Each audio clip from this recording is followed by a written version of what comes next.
bonjour, comment allez-vous? And je vais très bien, merci. Hey, I hope everybody's doing well. I hope you had a great Christmas. And here's to a happy and merry and happy New Year. As you all know, the first thing we do, we got to toast it up. So for all of you who are new, go ahead and get your drinks because you're going to need it. And for all of you who've been here before, you already know what it is. But we hope you had a great holiday so far, and Santa Claus bought you everything that you want. As you can see, I got my bass guitar in, but unfortunately my amp didn't come in. So, DeJoya, that's why you couldn't hear me. Okay. But I can hear you because I'm running it through my headphones. But you'll hear me next week. Let me go ahead and bring my co-host on so we can get this thing started. All right? All right. Let's see. Where is she at? Here we go. That's the first one. Hey, Miss O'Neill. Now what good is the music when we can't hear it? Hey, look. You What should you have tell been. me about test runs and you were getting down too? Hey, look.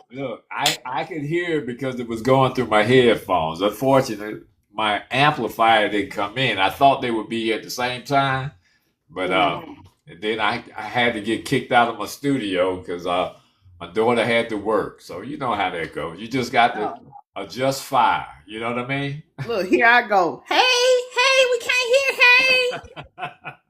You should have been able to hear the music coming um, through the record player. You might not have No, been I able could to. hear. I could hear the background thing, but not your main Yeah, whatchamacallit. you can hear the bass guitar, And right? I like that guitar. I like Yeah. it. I'm telling you. I'm telling you. I told y'all. Hey, you wait till I get this. When I get this album ready, I already got the songs. I just got to Oh, learn how to, program it with the keys. But I'm gonna hit them keys, and I'm gonna hit the bass, and I'm gonna probably do something else exciting to everybody. All cause right. you know I'm an NDRE fan. I like the acoustic guitar too. Oh yeah, yeah. Hey, well, I might surprise you. I might bring that on too. All right. But anyway, how was your holiday so far, Miss O'Neill? Now I had a merry good time, but Lord, I've been had my granddaughter Malia. Jesus fix us. Hey, you Her know daddy that. gave me a break today.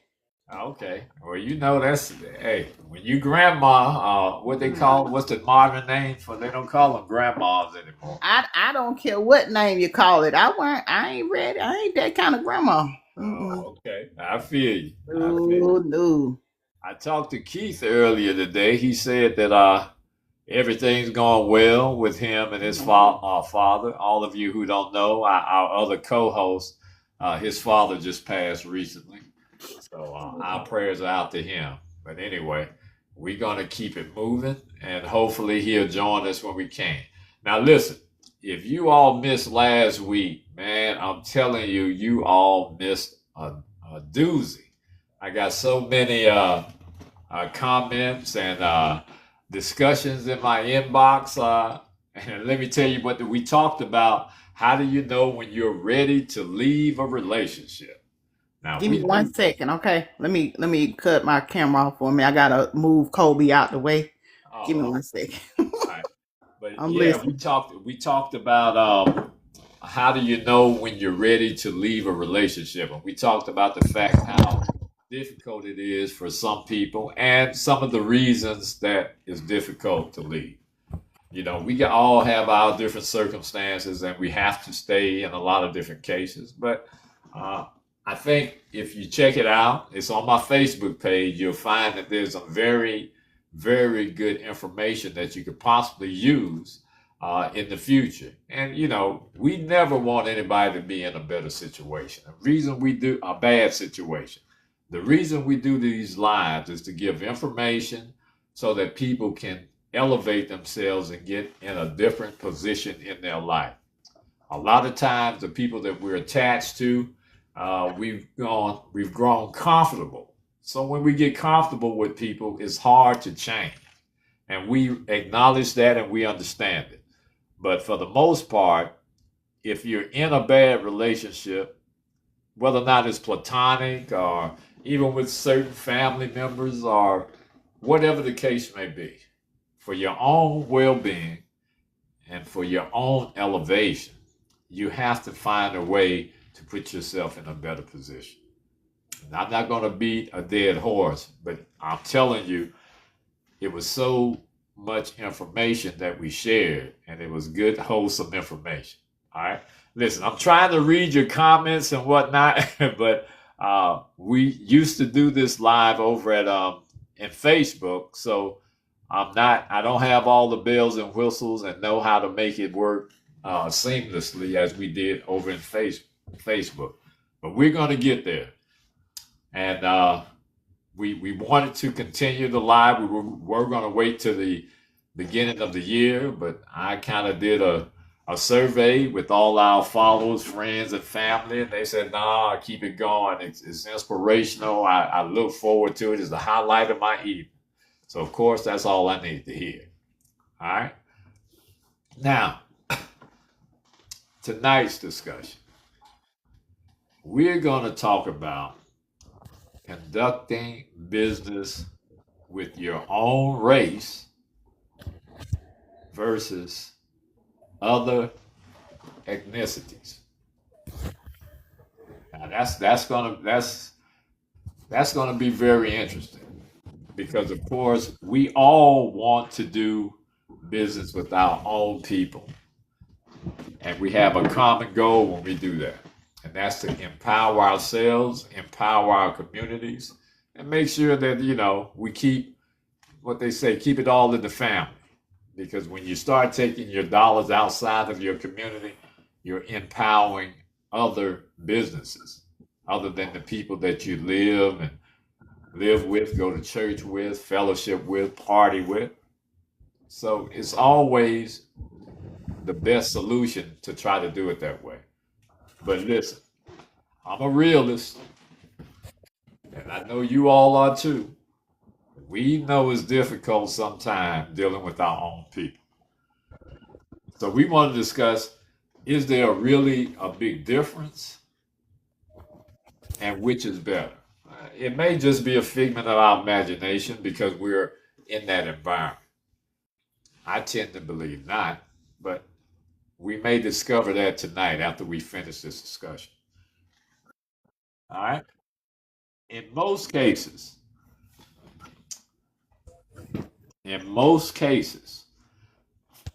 conducting business primarily within your own culture, which is a shared ethnicity,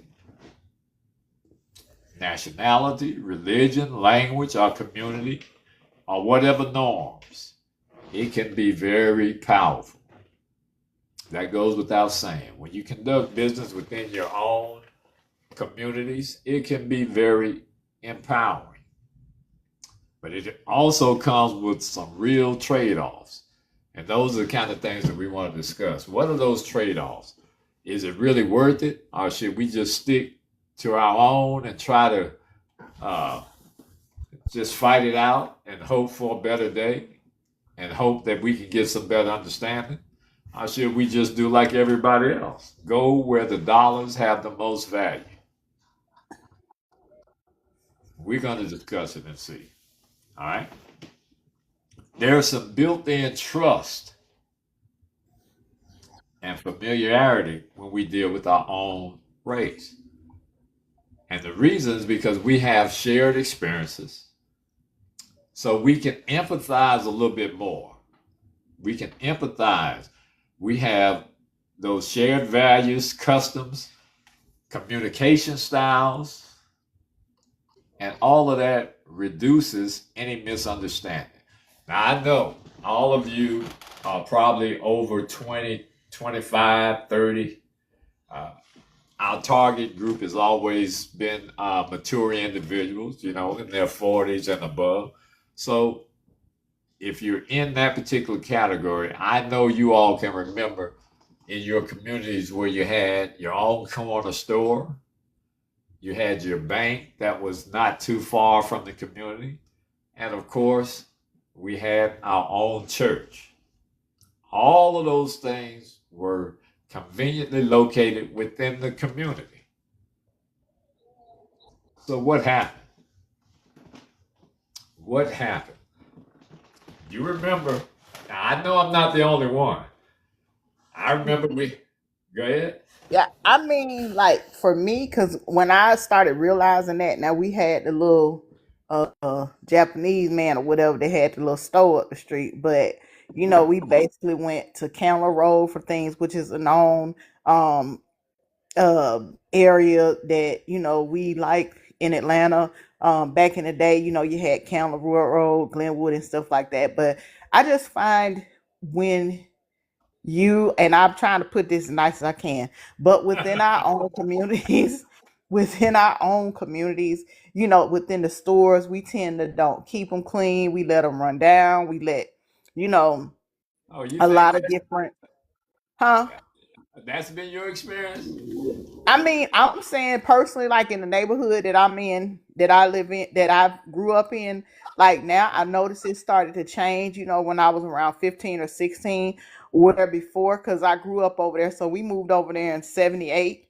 So I'm Right. going to say around, like the 2000s, it started to change, like with the element that was hanging around the stores and things like that. Like, I'm not going to say you don't see it now, but back then, it wasn't common to you walk in a store and you got, hey man, give me a nickel, hey man, give me a cigarette, hey this, hey that, and they don't care. They didn't care who they asked, Versus when you go in other Yeah, but communities. my thing is this, and I didn't mean to cut you off. I'll let you get back. But in the communities I grew up in, they had a lot of pride in their stores. They had a lot of pride in their communities, and it was you didn't find dirty anything. I Wow. said starting in the 2000s. Now, Oh when I yeah, was yeah, younger, is what I'm saying. When I was younger, the stores were clean. You could walk in there and it was like it was. You didn't hear any disrespectful language. You had you had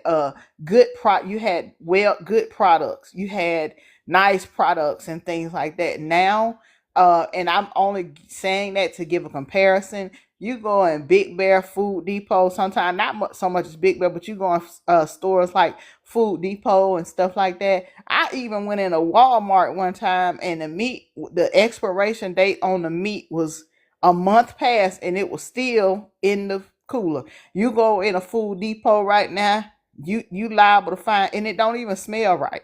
Versus when we started to first build up, our communities and put different things in our communities. Even a Dollar Tree. You go in the Dollar Tree in our community, it's like the tornado went through it. You go in Sandy Springs or Buckhead, and you know what I'm talking about. oh yeah, It yeah. looked like a whole new nice store, and somewhere down the line, when you try to deal with, and we can only speak for our culture. Now, Right. when you try to deal with our culture and you say something, you got the older people like my mom now, well, that's bougie. You just want to be bougie. No, I'd be scared.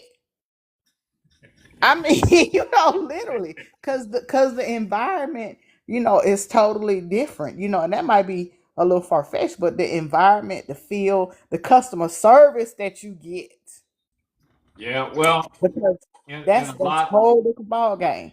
Yeah, in a lot of cases, we all want to be safe. So, Yeah. there's a big difference between dirty and being safe. So, you know what I mean? So, anytime there's a community where your security is threatened, then of course we're not going to shop there. We're not going to patronize them because we fear uh, harm or we are afraid of some type of unknown element. So that's expected. But I want to get to the point of where all before we had communities. I mean, I remember my grandmother and everybody in Me the too. neighborhood. Huh? Me too.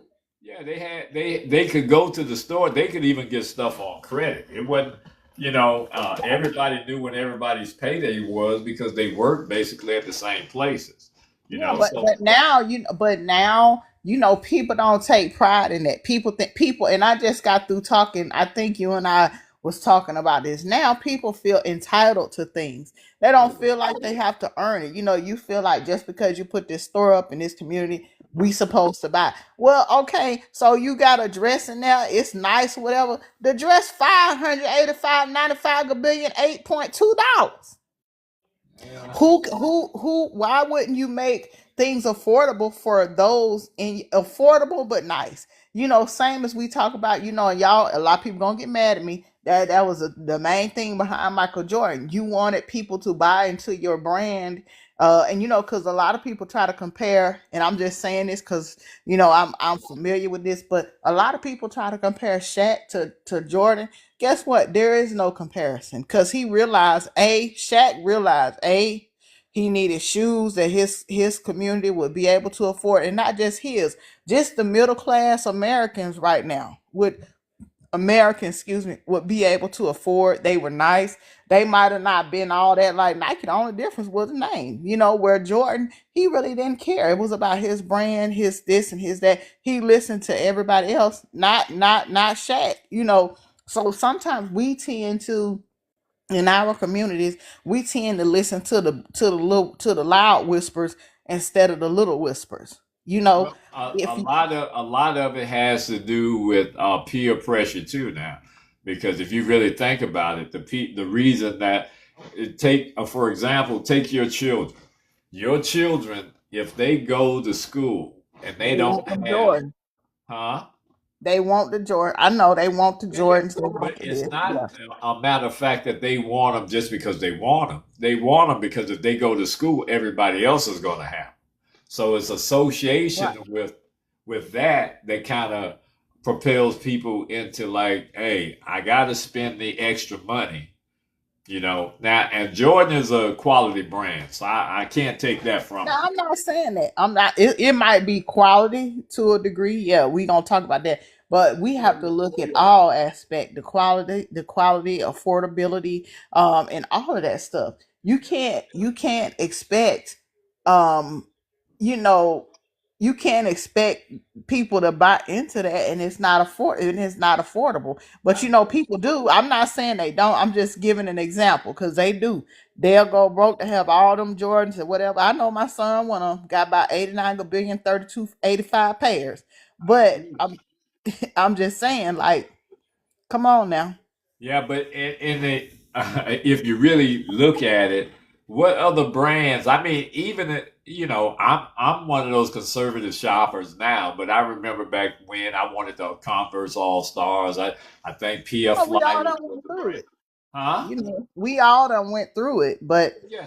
I'm saying, as an adult right now, looking in with some sense, it's like, at what point do you put this aside and know that these aren't affordable? You could go buy one pair of Jordans for five other pairs of shoes that you may could have to match up with your outfit. You can have your pair of dress shoes. When we grew up, remember, we had a pair of play shoes, a pair of school shoes, and a pair of dress shoes. And some of us only got the play shoes and the school shoe, and you better have took them off when you got home. You know what I'm Yeah, saying? I remember those days. I remember So, those days. I mean, it's So, just a lot of factors that so kind of play into everything. your point you're making is that even when we try to do business with our own, uh, the pricing is a big distraction. The pricing Yeah, is, the pricing is not, it ain't even a consideration at all. yeah. And I'm talking about, like I go into some of these boutiques or whatever you call them. Y'all know I ain't bougie, boutiques. I make up my own word in a minute. But you go into a lot of these little side shops, and they do have nice, odd things that you may not find, anywhere else. And but then you look at the price. Who want to pay $100 for a shirt? We ain't talking about just a blouse. Ain't that what you call them? We talk about a shirt. I mean, you know what I'm saying? And then we talk about designers like Tommy Hill, Polo, which he said he ain't make his clothes for black people. Gloria Vanderbilt too. We talk about all of those, and I might be old going into that, but we talk Yeah, about yeah. all, You dating huh? yourself. You dating Yeah, yourself. yeah, I'm about to turn 53, y'all. But we talk about all of these Hey, these but that is true, DeJoya. When you I start looking at agree. some of these brands, that they Yeah. sell the majority of their product to minority members. They don't Yep. even design them with that in mind. I What's Nope. up, 'Cause guys? My bad. I'm coming in no, late. My Hey, bad. no it's problem, all Pete. right. All right. Man, I'm sorry to interrupt you. We over there, we looking at stuff, right? Reminiscing. I got caught up. I looked at the time. I said, oh. I said, I ran to the phone, gotta get my people. So I'm here, people. Go ahead. Okay. Go I ahead. mean, Go ahead. not on. They don't even design them to y'all. And come on now, they don't even design them to fit us. Now y'all know we got them. What's the The Dunk measurements? Dunk, 38, 35, the 42, Dunk whatever Dunk, it is. Huh? the Yeah, Dunk we got Dunk. that. We got that without the BBL. And then we got the upper parts, and they make the measurements, so we gotta buy a size 85 to just fit in it. And guess what? The bigger the clothes, the more it costs. Yeah, You know, that's true. so they do it, and it's a subliminal thing. Then we start questioning our curves and questioning this. So we want to get down to the size that they are. Guess what? It ain't meant to be that way. But that's the mind conditioning that they. I Okay. know y'all, cause I done done it. Now y'all gonna shut me Okay. off Yeah. this lie, but it's true. We've You all know, we've all done it, but I that want part. to get I want to get to the point of you made one very good point, which is the pricing. So what I want to try to focus in on is why do we patronize other cultures without even thinking of it? Cause You we got got lazy. We got lazy. Cause guess what? We made our own stuff. We the mark for everything, y'all. We the mark for everything. We the mark for creating clothes. We the mark for building buildings. We are the mark for everything, but we forgot we were the mark. right on, Miss Malcolm. We forgot. We forgot. We power to the people. We forgot everything derives from us, from blackness. So Okay. we didn't get anywhere. We didn't have a textile factory to build them dang on pyramids in. We Break didn't it have down, a Miss. Break it down, Miss textile factory. Farrakhan. You know what I'm Oh, saying? We didn't have a oh, textile factory to build a red light. We didn't have a textile factory to build a hair products in. We didn't have the textile factories to create the kente cloth. all right. Things like that. So what I'm saying is that Oh, you preaching now. we got Oh yeah. lazy. We didn't have a textile factory to create the first spoon or the first shoelace or none of that stuff. You know what I'm saying? So all of this stuff that we actually came up with and we had the blueprint for or the patents for, we got lazy. Well, hey, That's there's what no happened. doubt. There's no doubt that we were the innovators. I mean, minority. That's all throughout history, and that's a proven fact. Okay, but at one time, even when we had the Renaissance age, when we had all of the right after the Industrial Revolution, we had a lot of businesses that were built in their community. Matter of fact, that's People what start they, patronizing them. huh? We really stopped patronizing our own communities because it did not fit the norm. Well, not No, only we that, not only um, that, I think there are a lot of different elements that force people to do certain things. And the reason I say that, I liken it to the fact that uh, there was zoning. There were different things where now you couldn't have a store in your community or in a housing zone. There was redlining. There were a lot of different things they that burnt affect. Black Wall Street. Yes, yes. So They stopped all that. yeah, yeah. So it's more of a systemic thing, as well as our mental capacity to understand how important the dollar is, how important building generational wealth is. All of those things have to be considered when we start talking about why don't we patronize our own culture anymore. There's a reason that we aren't able to build in certain areas. There's a reason for that. My my biggest pet peeve is this.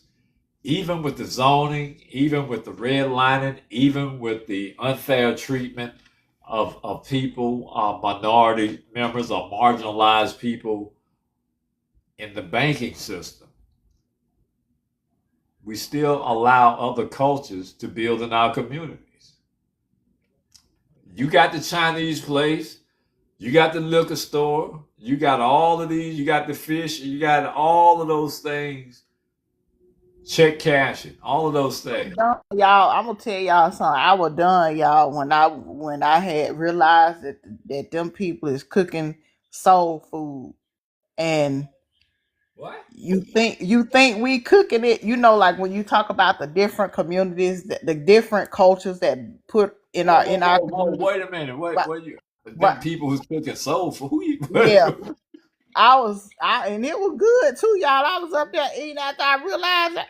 I said, I ain't even going back there no more. But I'm just saying, we have allowed, people to like those amoebas where you get where different things can get in them, like just get in the skin of them and just get in there and just and overcrowd them from the inside out. We've allowed those things, one, because we don't know the value of money, we don't know the value of saving, we don't concentrate on the value of keeping something here. Whereas our parents, they was gonna keep them communities alive. They were gonna pay into the church.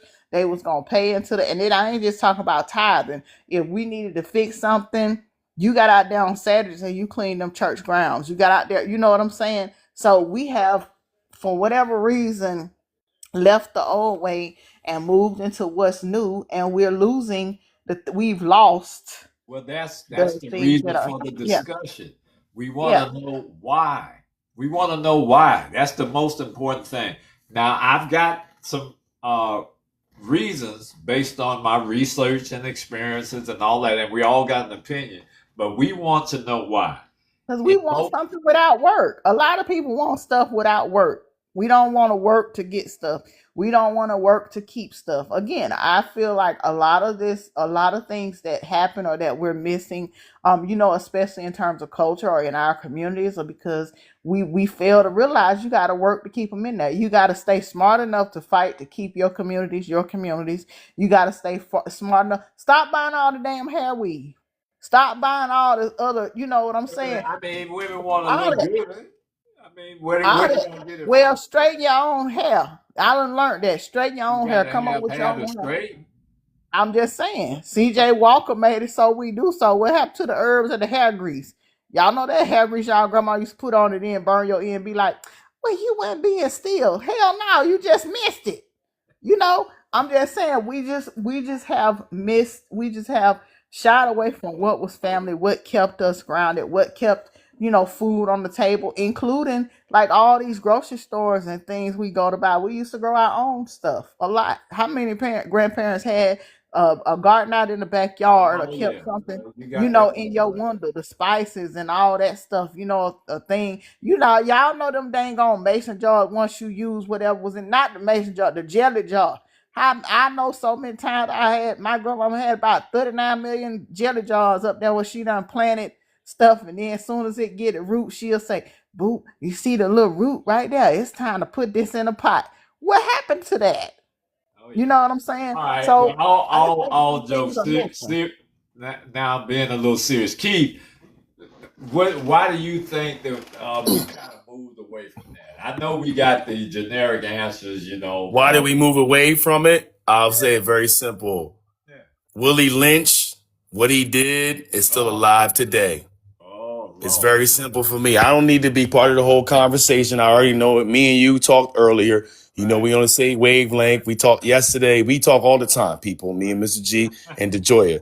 The Willie Lynch letter is why a lot of these things are happening, because people don't understand even what's going on because they're mentally divided.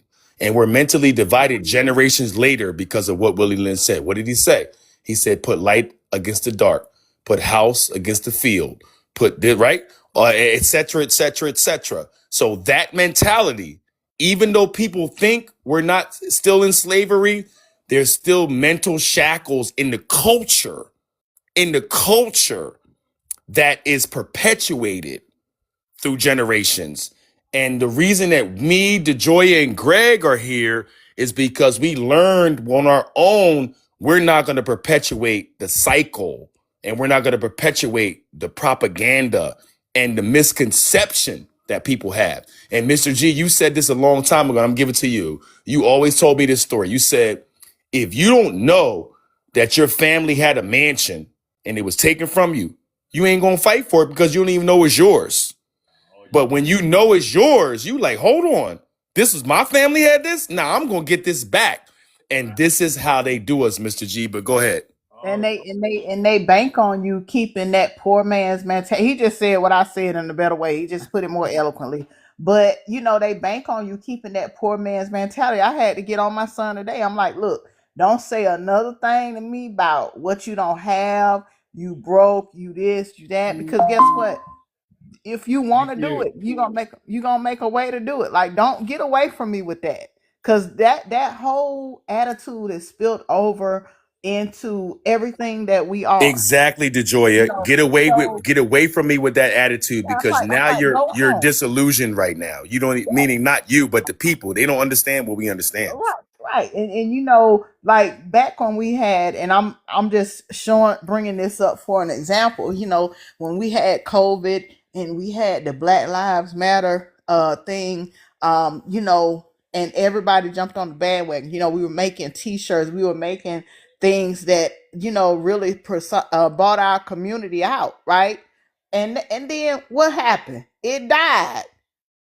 So all I'm saying is that people, the man banks on us growing things and then letting it die. You can't start growing things and forget to water it, because the seed is still there. If you add a little bit of nourishment, it'll come back.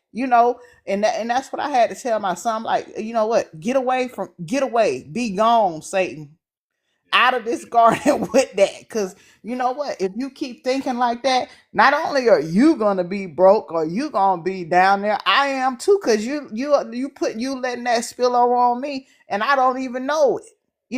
So we have to put that want and that drive back into our families, back into our kids. We gotta put the water back on the soil. So that is, in so many words, is what's happening to it, what has happened. But DeJoya, let me say this one thing. It's easier said than done because we're talking from a perspective of knowledge and wisdom and understanding. These people that don't know, they can't get back on the right track because were never on the right track because they've been lied to and they haven't figured it out yet. Right. And that's the problem with the world nowadays. But go ahead, Mr. G. I ain't going to steal your thunder. Go ahead. And the thing is, I'm going to elaborate on that story about the about the mansion that I've shared with Keith, so everyone on the live who doesn't know, they'll get a better perspective.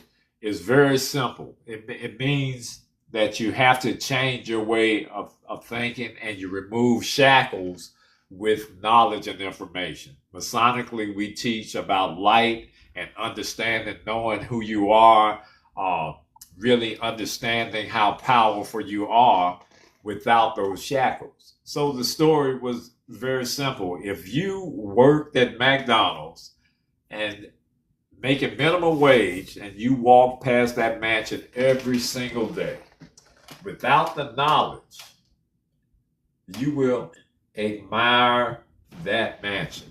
And you will say to yourself that, man, I'm going to work hard so that I can live in the lap of luxury, or I can purchase a home of that magnitude. And you go to McDonald's every day or get another job or whatever you need to do, working toward that goal. Now, the difference is this. When you gain knowledge that mansion you pass by every single day was your grandfather's, and he passed it down to your father, and somehow in the mix, the system, and let me clarify what DeGeorge is talking about when we talk about they and those people. We're talking about systemic ways that people use the wealth that they acquired, whether or not it's legally or illegally, to suppress other people. So we're talking about the system. We aren't talking about any specific race. Let me clear that up for everybody. So once you understand that mansion is in my family and it actually belongs to me, you're not going to walk past that mansion and look at it the same way. You're going to figure out every day walking to McDonald's, what do I need to do to get in that home? You're going to do your own research. You're going to start researching. You're going to start contacting people. You're going to do everything within your power, because with knowledge, it comes an awakening. So when that's woke in you, your spirit won't rest until you do something. So a lot of times we have to understand how important knowledge is, and when we're using it for the right purpose, how powerful we become with knowledge and light. Because I know if with me, I will spend the rest of my days figuring out the way to get my father's or my grandfather's home back, because it Yeah. has something to do with my spiritual awareness. It doesn't have anything to do with me physically. Spiritually, I won't be able to rest. Go ahead, DeJoy. I'm I sorry. don't know. I think I'm gonna be like that little man, big brick by brick. I'm gonna start getting me one brick at a time from that mug. And when I'm not y'all going to tell realize that story. anything that you've been in it, it's gonna be done fell in, because I'm gonna have every last brick. You just gonna be looking at that one brick in the middle of the floor, sitting in the middle of the floor with it. It's gonna be, I'll I'm give gonna our have it view, out, you know. I'll give our viewers that story Yeah, probably the I'm gonna next have it time. all, you know. We But all I, with you, DeJoya. We with you. yeah, We with yeah, you. but Yeah. yeah. But I mean, I just think it's crazy that and I didn't realize, y'all, and it's really not a male female thing, but I have two sons, and it bothers me when my sons get like that. I have to be like, shut up, Then he starts saying, well, I'm gonna get a raise next month. I said, but okay, if you couldn't handle the $54,000, what made you think can handle the $64,000 that you about to get? That's how you get trapped in these things. They know that sometimes we don't know how to maintain the little. If you can maintain a little, you can maintain a lot. And um, Greg, we had that conversation when I told them people had stole my money, and they really didn't steal my money, but I owed it through being careless. You let your little bills and your little necessities go, and you think you won't get caught up. So if you can't manage 50,000, like I said, if you can't manage the 50,000, what make you think you could manage the 60,000? That's how they keep you locked in jobs and things like that, when you need to really own your own business. You need to really concentrate on your own services. But they know that we're not, because we have that block right there. So me, I'm like, because he get on me about this all the time. He's like, you can't learn how to do that. You can't learn how to do everything. I'll be like, I bet you I can. I could do it. So you have to learn to be self-sustaining. And the man counts on you not learning to be self-sustaining and not being strong enough to stand on your own. Yeah, we need businesses, and we need other people around in the community to help us, but we don't need them for us to be self-sustaining. Well, I'm gonna And tell that's just my I'm take gonna on that. say I'm gonna say this uh, for our viewers. Everybody can't operate businesses. See, there's I remember when that phenomena came around, where I think it was after COVID, as you say, where everybody was getting During business, getting your it was LLC. during it It was was during during COVID. yeah, Okay. out of desperation. So I'm saying everybody is not built to manage and be a business owner. So we need to get rid of all of these things that make people, give them a false sense of reality. You cannot manage a business if you don't even know how to balance your checkbook. You understand? We got a lot of different people, and when these different things happen in our lives, especially when it affects the majority of the people, everyone pitches it to you like you can do it too. No, you can't. Everybody cannot manage a business. It takes a lot to be an entrepreneur. It takes a lot to understand business practices. It takes a lot to build the relationships necessary to have a successful business. So when we get into all of these different things, that's another reason it adds to our deprivation and the deprivation of minority members because they go and what happened with COVID or during COVID when everybody got the PPP. Yeah, they got money. They broke now.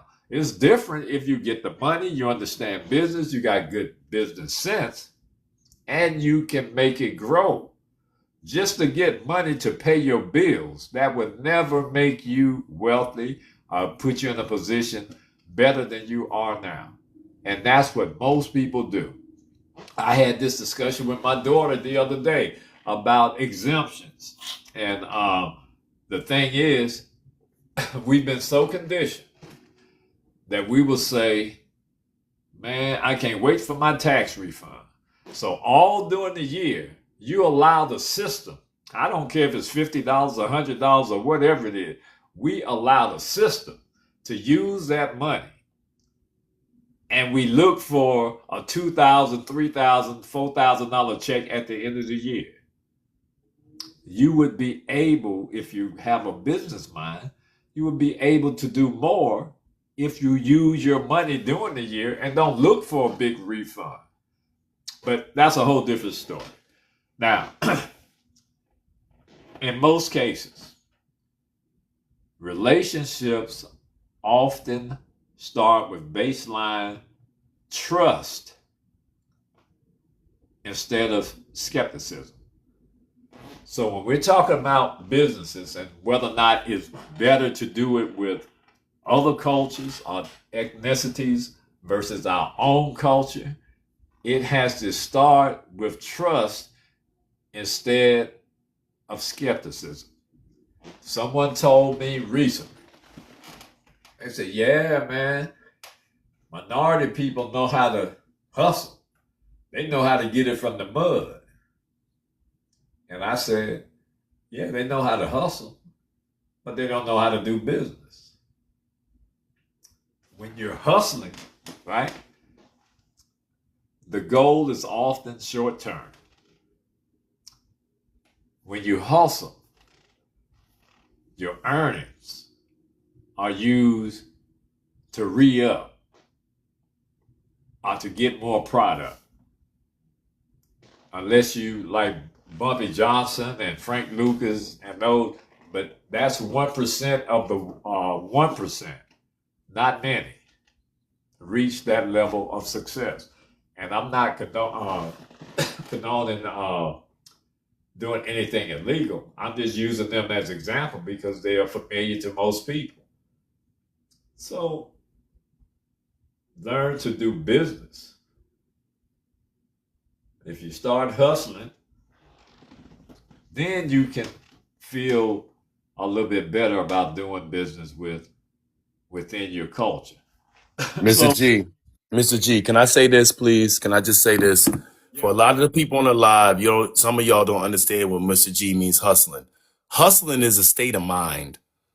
People take hustling, meaning that if you say you hustling, you a drug dealer. Every drug dealer ain't a hustler. He might be a drug dealer, but that don't mean he hustle because every drug dealer don't make money. So we ain't gonna get into the depths of that stuff, people that we know. So hustling is a state of mind, and it ain't about drug dealing. It's about how you manage what you're doing. Do you stay busy? Do you have dreams and goals? Are you chasing something? Are you taking yourself outside of your comfort zone of what it is that you need to do in spite of your challenges? And it's very easy for people to say it. And some people, my people, know right now what I'm going through, what Mr. G went through a week or two ago, but we keep going on in spite of it. Doesn't mean that we're not hurt. It doesn't mean we're not beat down. It doesn't mean we're not broken in a million pieces.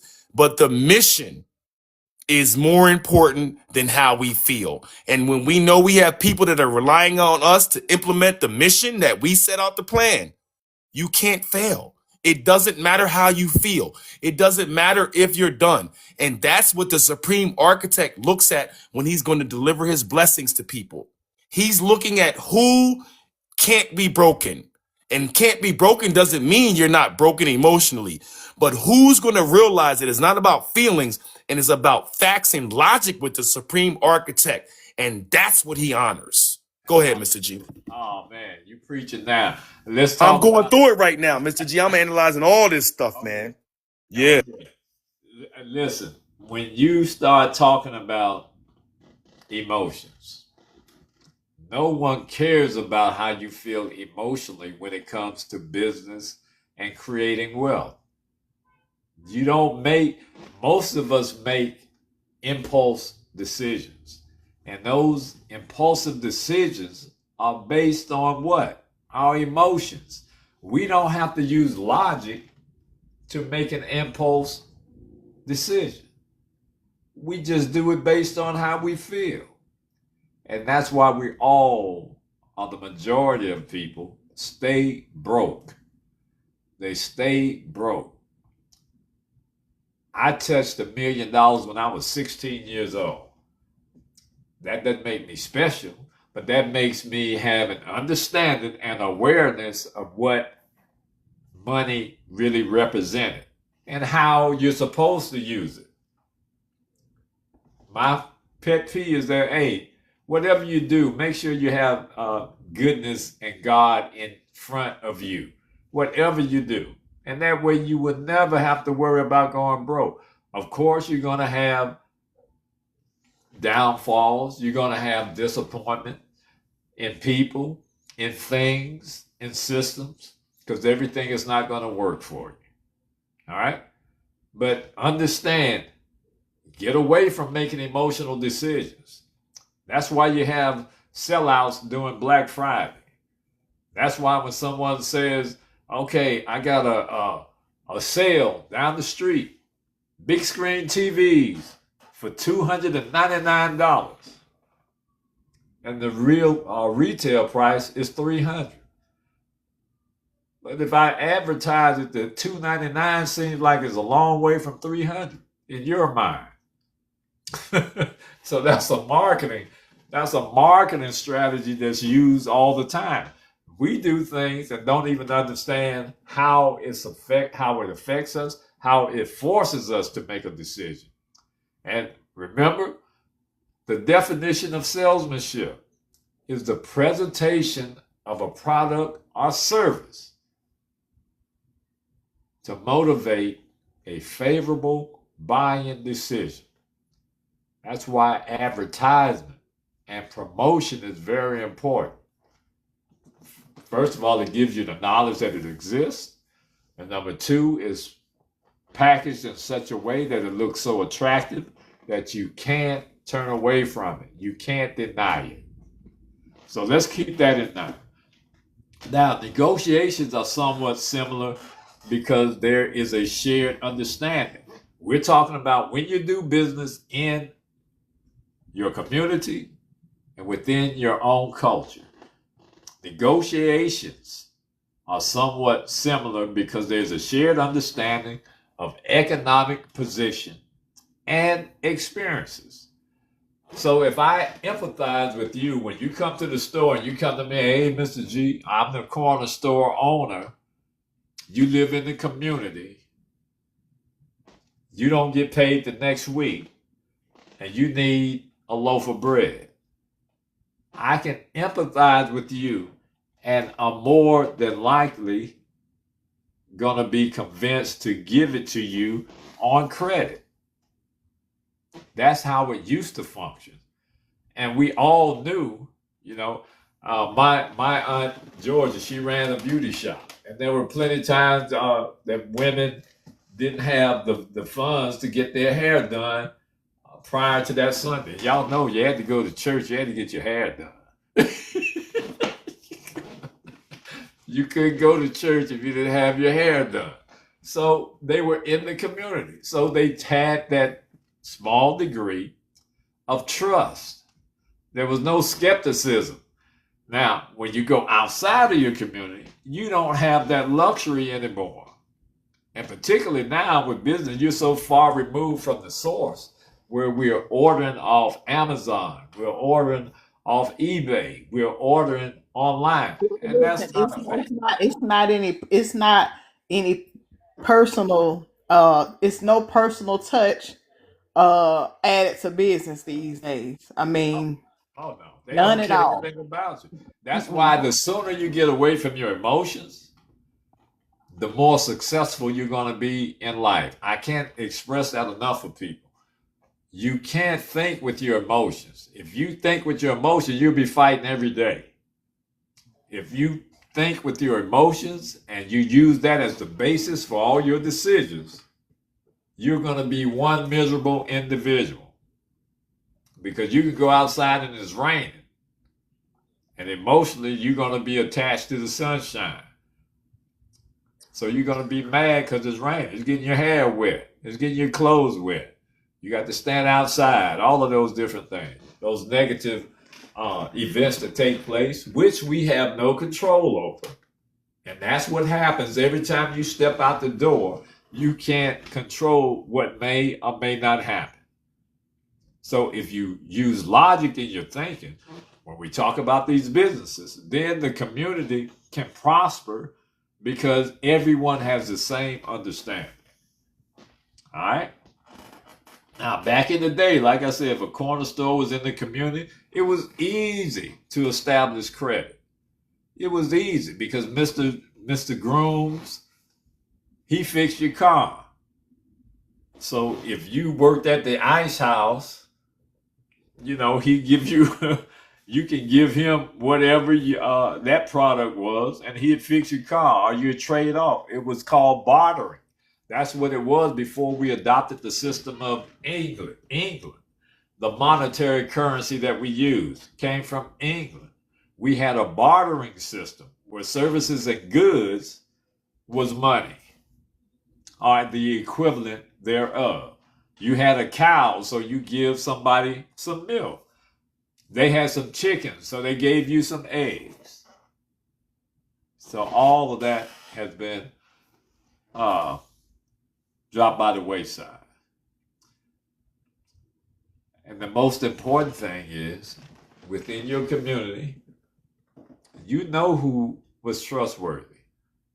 We knew everybody who was going to run off with the plug. We knew everybody who was going to pay, or whether or not you had to track them down. But you did it out of reverence because you valued the brotherhood and sisterhood within your community. Even if you had to run them down, sometimes it was just for sport, just to get you some exercise in. So, hey, cut it out now. Some of these people don't understand what you talk. Cut it out now. We gonna do that. They don't understand what's going on right now, Mr. G. They don't even what. Yeah, what you talking about right now? I appreciate, man. We got a whole bunch of folks, so I appreciate everyone, especially after the holiday. So, and this is the reason we do it, because you keep showing up and showing out, and we're gonna continue to bring you the word. All right. So within your own culture and your own community, it made it faster for you to make a decision.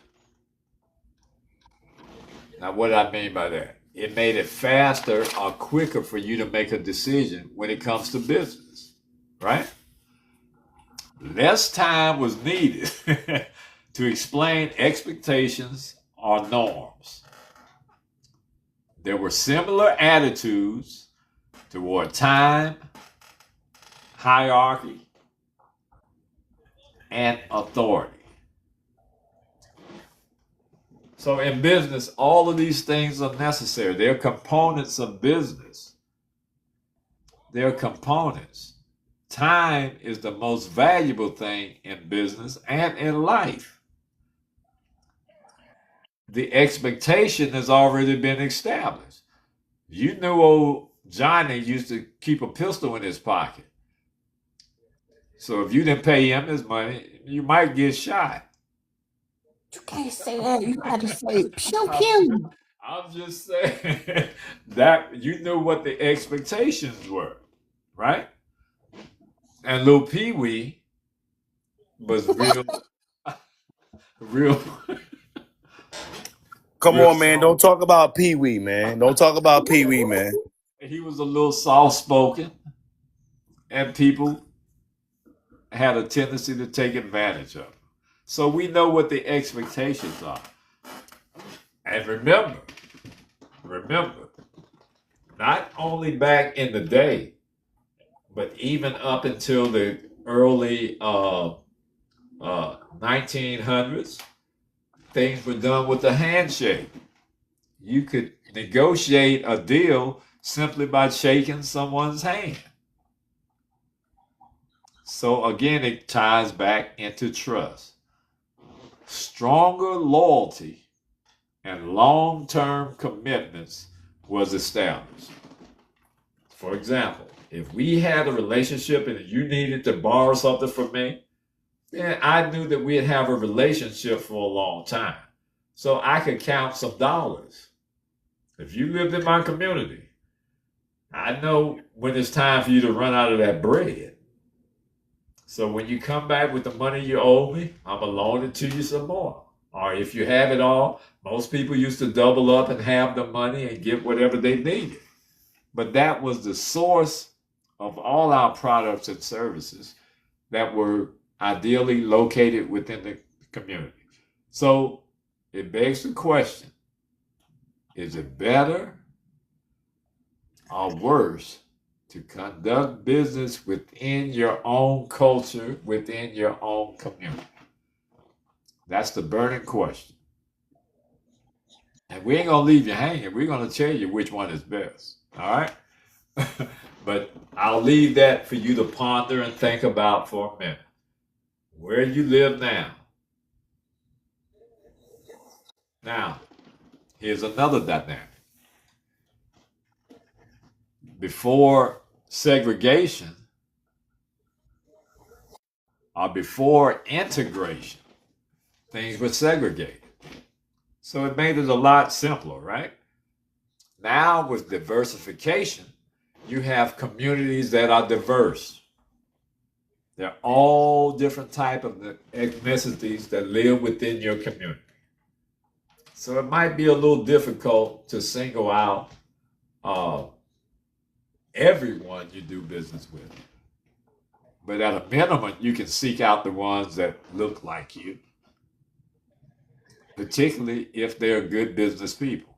There are some people, I don't care what ethnic group they come from, I ain't going to do business with them if I know them and they've shown me that they are good business people. That goes without saying. We're not just foolish, and we need to remove the assumption just because I'm black, I should be doing business with you. We need to remove that assumption because it ain't true. It ain't going to happen. Some people, I don't care how you cut them, how you look at them, they dirt bags and they ain't going to ever amount to nothing. So why would I just do business with you and show you that patronism when I know you ain't worth a penny?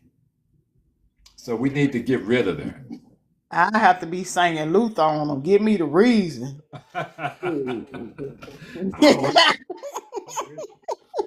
I'm with you 100%. Reason. Give me the reason.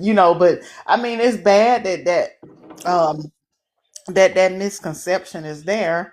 And people use it as a pity party. My thing is, how good is your services? How good is your product? Is it quality? Is it this? Is it that? And it may be a little uncomfortable to have to go, outside of um where it may feel more comfortable, but then you got to think about the lasting effect of what you're buying and what you're doing and things like that. So I think that we have to take all of that into accountability to start.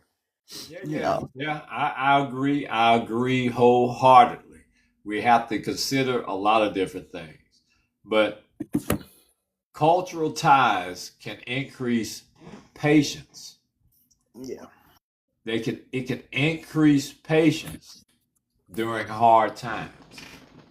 So if someone has a shared experience, for instance, if somebody who ain't never had their lights cut off and your light's about to get cut off, you have a whole different approach to that situation because you have that shared experience.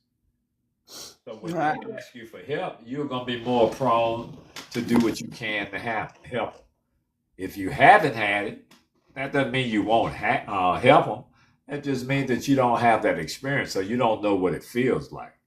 And again, now our emotions are involved with it. Logically, if someone needs help and you have the ability to help them, you should help them, regardless of their cultural background or where they're from. Now, here's another dynamic when we do business within our culture and in our communities. Reputations travel very quickly within close knit communities. Your reputation travels very quickly when you live in a close knit community. Here's the main reason communities thrived in the past because of reputations. They would tell you, hey, don't go to Bobby. You got him working on your car, he gonna tear your motor out. you know, he don't know what he's doing, right? But if you got that reputation, it travels within the community fast. And community economics circulate. So when you're buying within, see now, here's the Jedi mind trick that most people don't understand. When you purchase within your community, the economic power circulates within the community. That's just like in your family or your close knit circle. I think Keith and I were talking today about a deal that we're getting ready to put in place, and I think he said, keep it all in the family. We might as well, if this guy can do it and he's attached to this guy, we're all part of the same circle. So why not do it that way rather than go outside of that? And that makes sense. That makes sense because that way, that economic power stays in circulation within your community. Think about this. If I loaned you $100,000 because I'm up and I'm doing well, 9 times out of 10, when I need a little something, I can come to you and get it. If I take the $100,000 and put it in the bank outside of my community, I might not be able to get that money back that quickly when I don't have it or when I've exhausted my $100,000. You follow what I'm saying? So if I give it to you, 9 times out of 10, when I need a favor, I can come to you and get it. And that's the way our elders thought. Now they talk, I remember my grandmother plenty of times, where a lady or one of the town drunks would come and, hey, Miss Gertrude, can I borrow this and that? And my grandmother get the money, and after they leave, ain't gonna do nothing but go buy some liquor. And I don't know why he don't get himself together. Y'all done had them conversations. Y'all have been sitting around in them couches listening to your grandmother talk. But at the same, it was the ideal. It was ideology that we should support each other within the community. So that money stays within the community, right? Not only does it support generational wealth, it's uplifting. It uplifts the community. They build culturally relevant products and service. They all got their grease, as DeJoya said, that hair grease. They got from the same place.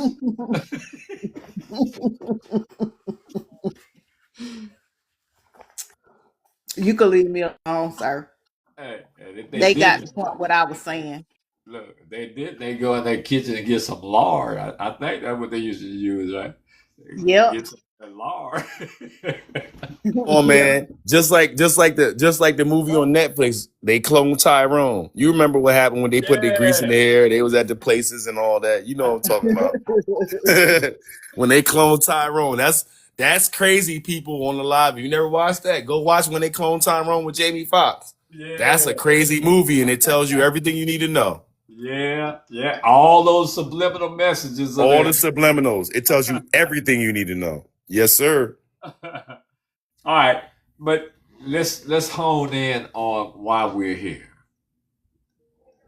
We want to know, why has this dynamic changed and been removed from minority communities, particularly black communities?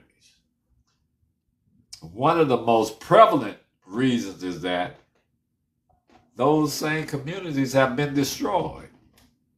I Those told y'all they communities, burnt us down. yeah. Not only that, what is it? Regentrification. Oh yeah.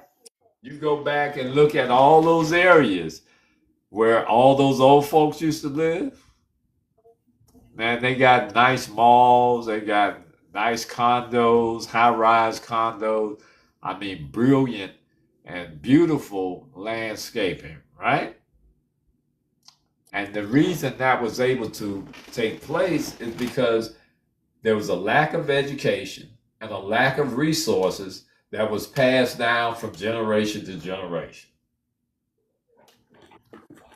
That's the main reason. Because if you're educated and if you understand that my grandmother, if you got any loyalty, any respect, you look at it and say, this belongs to my grandmother. And I know it would be her desire for me to keep this piece of property in the family's name. Now, even if you don't keep it and you have to sell it because they make you an offer you can't refuse, you have to go somewhere and continue that same legacy. If you go somewhere else and purchase, you just can't buy a whole bunch of Jordans. I start drinking Cristal and balling out of control. But that's the conditioning that has taken place and the reasons that we don't have that kind of camaraderie within the community.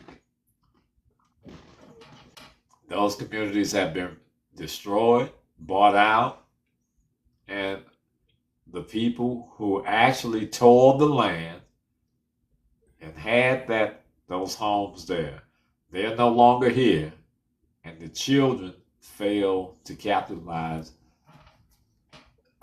and understand how important it was to keep. Now, economic power has been removed, and the decency of other systems have been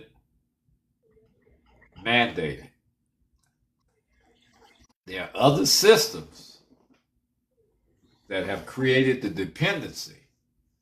If you want to shop, you go into Walmart or Whole Goods or Kroger's Hey, or, what's Whole Goods? Hold on. you know, He meant to say Whole Foods. Come on, Whole cut it out. He Foods. meant to say Whole Foods. He said Whole Goods. He meant Whole Foods. Cut it out. We know what he Now, meant. you know what I meant, but You I'm know, glad you know you what he meant. You know what I'm thank saying? you Cut for it out. correcting. Cut it out. You know what I'm saying? Over here in Jersey and Princeton, we got Wegmans, and I don't know if y'all got Wegmans out there and all that stuff. But you, DeJoy knew what she trying to make light of. What you hold on? What you talking about? He meant Whole Foods. He And Whole look, she Goods. He gonna meant say Whole it Foods. loud enough, like Yeah, I like mean, draw she a calling you I out, thought it Mr. was G. something You know what else I'm new. saying? Come on. DeJoy, you funny. Yo, I love DeJoy. DeJoy is funny. I love you, girl. You And funny. Oh I my thought we were goodness. friends too. I see now, man. It's good people. It's hard to find, man. But anyway, yeah. So the businesses are no longer there in the community. It is the conditioning to rely on others rather than self and the community. That is conditioning. Now, with all this stuff going on and how they impregnating the food, is that a good word for it, DeJoy? Whatever they're doing to prolong the life and putting all of them chemicals on there. Preservatives and enhancements. That's what we're Preservative. saying. That's the Oh, word I'm looking. Preservative. thank you.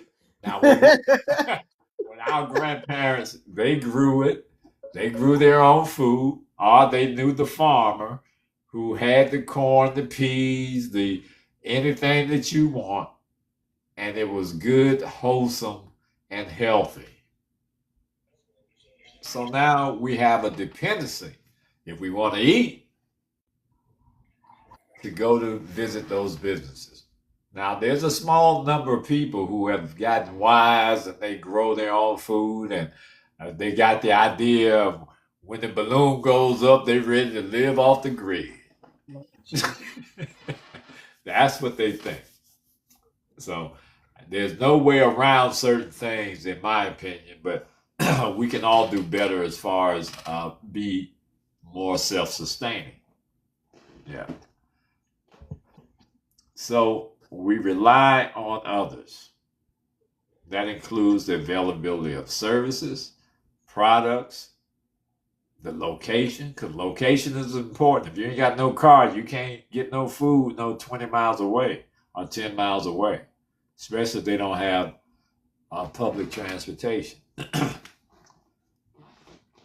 And pricing is very important. If you're lower income, you can't spend all of your money just on food. Now, me personally, I think food, shelter, and clothing, some sort of clothing, that should be mandatory and should be free to everyone. But who am I? That's just my belief. Well, you better tell that orange man that. Hey, you know he don't care. That's the last person you can talk to about marginalized people or people who are poor. But I've heard some good things that he's done. I don't know how true they are. I don't follow politics like that. I watch it so I can stay abreast, but I try to stay away from that because I know from my military experience, I know it's all the same. It ain't nothing but a game. It's the haves versus the have-nots, and we can color it Democrat, Independent, Republican. They're all the same. Again, that's my opinion. It's my opinion. Because again, as I said on previous lives, if you didn't have those titles or those parties to hide behind, who would you blame? You would have to find the person who did it. You can't say the Democrats did it or the Republicans. Nah, ain't no such thing as Democrats or Republicans. Where that dude that did it, and we'll find him, and then we'll have some accountability. But as long as we've got that curtain to hide behind, we never get to the truth, and we don't know why people make certain decisions that affect us all. You know, most of our shopping now is done online or through, some sort of online or internet presence. Our motives in business is now self-serving in a lot of cases, not community-oriented. We don't care much about the community. We're trying to find the best buy, the best quality for the cheapest amount of money. Now, let me share a secret with you all. The most successful businesses often start with their own culture for trust and foundation. Did you say Gloria Vanderbilt? Miss O'Neill? That's what I said. And the other ones? Yep. That's why they make them clothes they size. They start with their own culture because of trust, and they make that the foundation of their business. Now, what happens next is important. What happens next is that they scale, which means, for people who don't know what scale means, they increase their revenue streams and their outreach by scaling, and they grow it beyond their culture.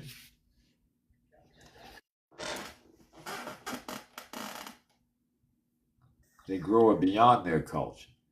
So now they include other dollars, other people who can make those purchases, spend their money, right?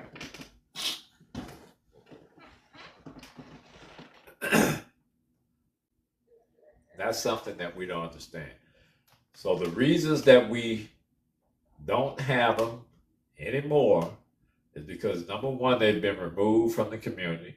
Number two, systemically, there has been a system designed to force your dependence on outsourcing all of your needs for goods and services. That's the system we live in. Not many of us are wealthy enough to, have your blue crab flown in from Maine, or have that farmer that in another location that you may have met through another source grow your food and have it shipped to you. So we have a dependency if we want to eat. Now, here's what other cultures do in more recent years. They use written contracts. They use written contracts even with family and friends. Now, what's going to happen if you do that, Keith, to one of your homies? Hey, man, sign this contract. Oh, man, we bored. Why you got me signing this piece of paper, man? You don't trust me? You got all of that you're going to have to deal with. Because they don't think it's a necessity to have a written commitment, because they're not doing business with you.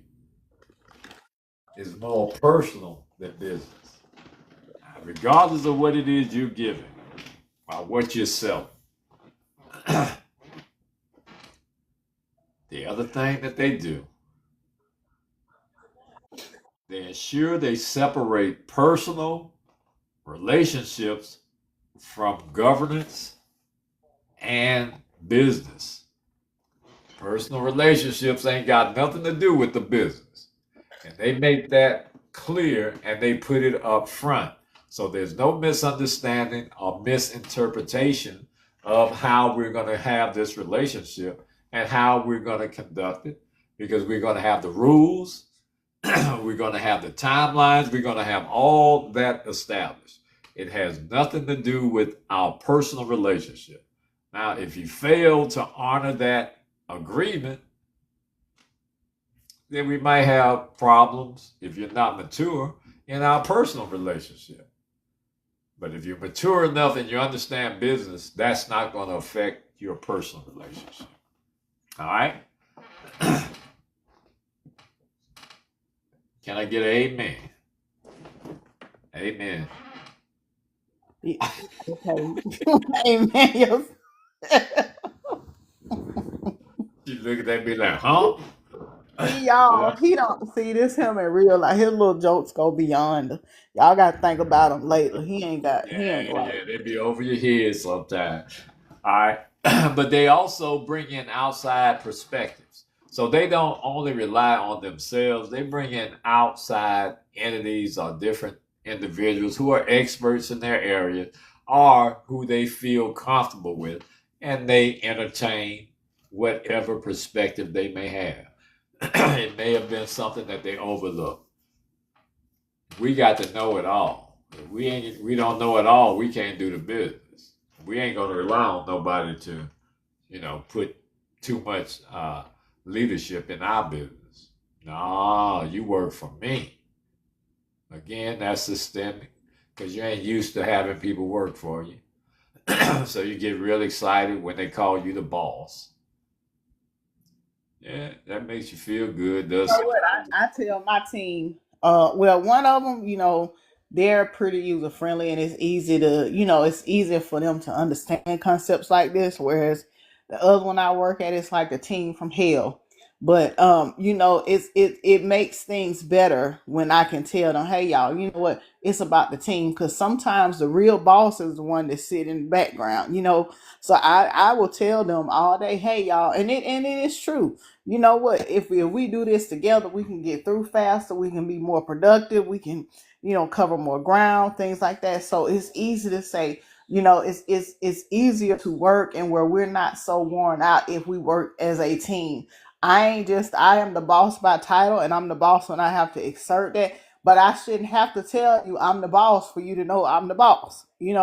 So we have to get past all of that having to be that assertive, because most of the time when people say that, that's for them. It ain't for the team. They trying to reassure themselves. They fell off somewhere. So I don't really assert use that title. Now it's certain things like where I say the other team will push my button and I'll be like, hey, I gotta pull rank on this one. You know what I'm saying? But it's ways to say that without saying that and without being, sounding so power hungry in what you're doing. So you gotta have some tactfulness there, a little bit, a little tiny bit. I agree with you 100%. That is absolutely the truth. I agree. Now, before I conclude, Keith, do you have anything else you want to add before I take it out?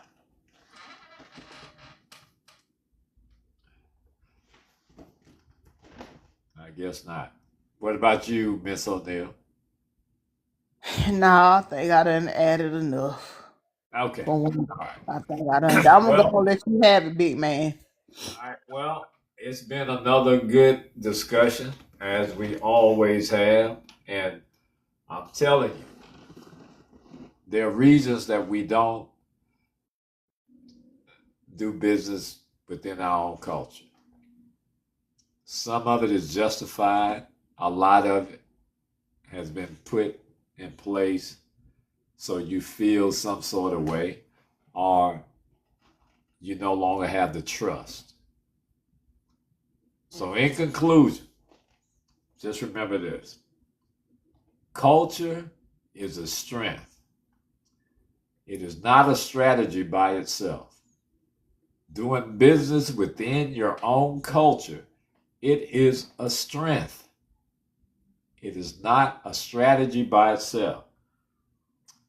When it's leveraged wisely,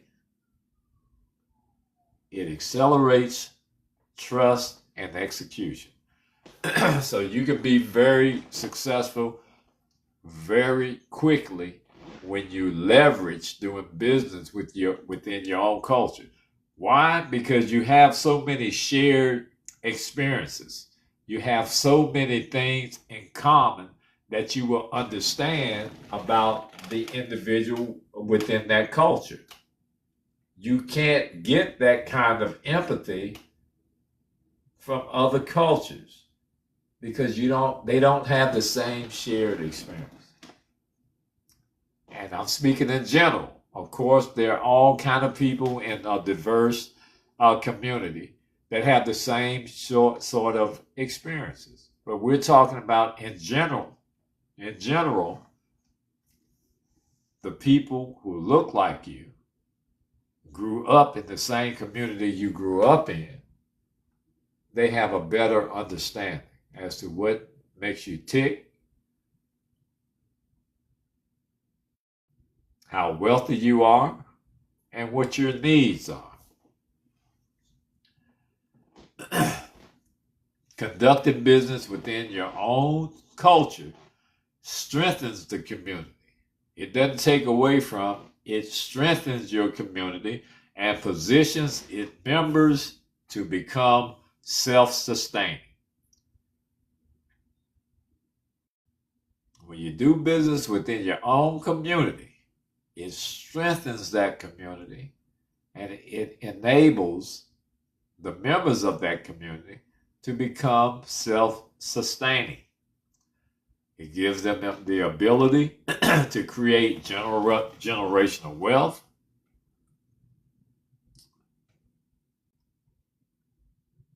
And it creates loyalty and trust within the community. And I hope everybody got that. Because he is the butt. However, when we rely on it blindly, or when the economic power is removed, it limits growth, and increases the need to rely on others. So if we remove it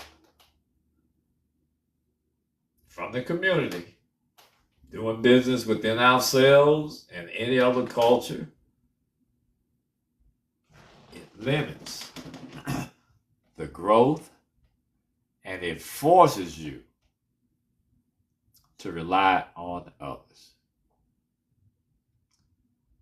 So people, I'm so happy that we have so many of you tonight. Thank you for taking your time out during this holiday season. We want to wish all of you a Merry Christmas, belated Merry Christmas. And if we don't see you on our next live before the new year, we want you to have a happy new year. Thank you all for joining us, and we'll see all of you. When are we going to do it again, Miss O'Neill? We got to decide or what?